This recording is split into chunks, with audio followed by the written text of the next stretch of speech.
Salut les amis, une fois de plus, bienvenue dans cette nouvelle vidéo. Alors aujourd'hui, je vais aborder une nouvelle thématique qui porte sur les défis parce que beaucoup me demandent comment évaluer le nombre de papeurs pour la fondation, comment évaluer le nombre de papeurs pour les élévations, comment calculer le volume de béton pour la fondation. Et aujourd'hui, je vais principalement m'attarder sur les agglos.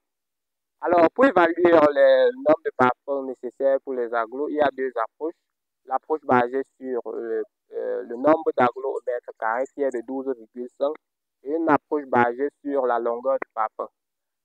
C'est une approche que j'aime principalement parce qu'elle est plus précise et elle me donne des résultats parfois proches de ce que j'ai en réalité sur le terrain.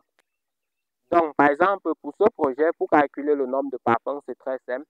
Il suffit d'avoir le périmètre de la maison. Ok, le périmètre de la maison, puisque je suppose que les murs de soubassement ne se réalisent qu'en partie extérieure, parce que je vois beaucoup réaliser des projets où ils font des murs de soubassement à l'intérieur de la maison.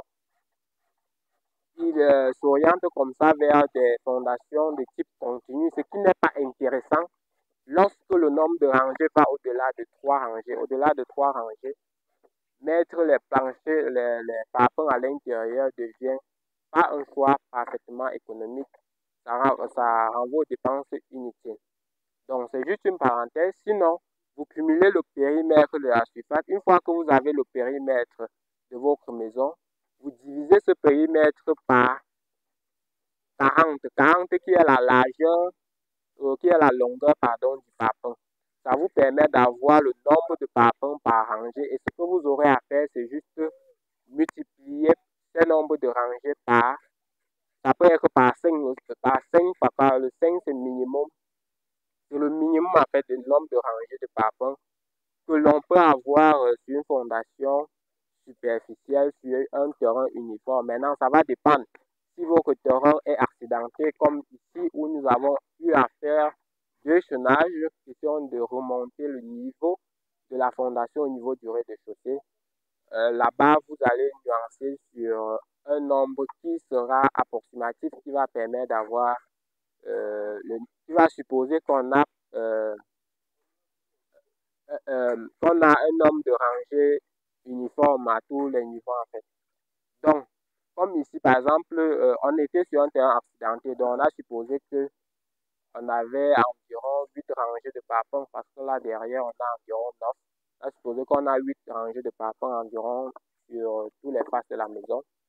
Ce qui nous a permis d'avoir un nombre de parpaings de 1100 parpaings et on s'est retrouvé en train d'utiliser 1070 avec 30 parpaings restants. Et les parpaings qui étaient de bonne qualité, on n'a pas eu véritablement de casse. Ce qui montre encore à suffisance que cette méthode est avérée, c'est une bonne méthode qui permet d'avoir des résultats assez précis. Dans une autre vidéo, je reviendrai sur le calcul de volumétrie de béton, comment calculer le volume de sable et le convertir en tonnes, parce que très souvent, quand on calcule en volume, il faudra qu'on puisse commander cela en termes de tonnes. Vous allez dire, par exemple, j'aurais besoin de 20, 20 tonnes, 3, 20 tonnes.